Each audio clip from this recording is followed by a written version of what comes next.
Viewers, আজকে আমি আপনাদের সাথে শেয়ার করব রেস্টুরেন্টে যে মজার মেয়োনেজটি আমরা খেয়ে থাকি সেটার রেসিপি। মেয়োনেজটি ঘরে আপনারা খুব সহজে বানিয়ে নিতে পারবেন আর হাতের কাছে থাকা কিছু সহজ উপকরণই। তাহলে চলুন দেখে নিই কীভাবে তৈরি করছি। এর জন্য আমার লাগছে একটা ডিম।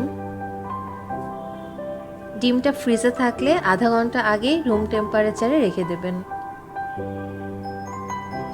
ডিমটা ব্লেন্ডারে নিয়ে নিলাম।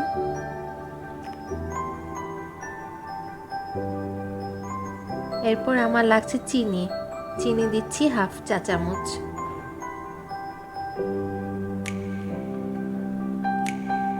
লবণ দিব হাফ চা চামচ। আপনারা চাইলে লবণ চিনির পরিমাণ স্বাদ অনুযায়ী বাড়িয়ে কমিয়ে নিতে পারবেন। আর দিচ্ছি কালো গোলমরিচের গুঁড়া, এটাও লাগছে হাফ চা চামচ। এখানে দিচ্ছি 1 টেবিল চামচ লেবুর রস আর দিয়ে দিব 1 টেবিল চামচ সাদা সিরকা।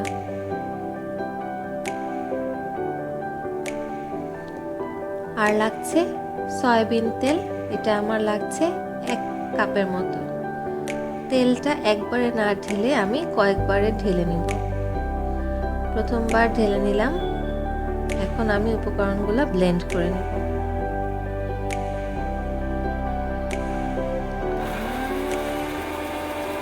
এই মেয়োনেজটা হতে সাধারণত 5 থেকে 7 মিনিটের মতো সময় লাগবে ব্লেন্ডার ভেদে। ধৈর্য নিয়ে আপনারা ব্লেন্ড করতে থাকবেন।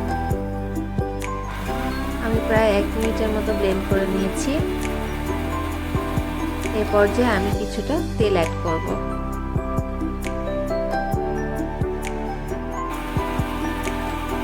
এখন আমি আমার ব্লেন্ড করে নিচ্ছি। প্রথমে পাতলা থাকলেও মিশ্রণটা আস্তে আস্তে ঘন হয়ে আসবে। দেখতে পাচ্ছেন এটা ঘন হয়ে এসেছে। আমি শেষবারের মতো কিছুটা তেল মিশিয়ে নিলাম।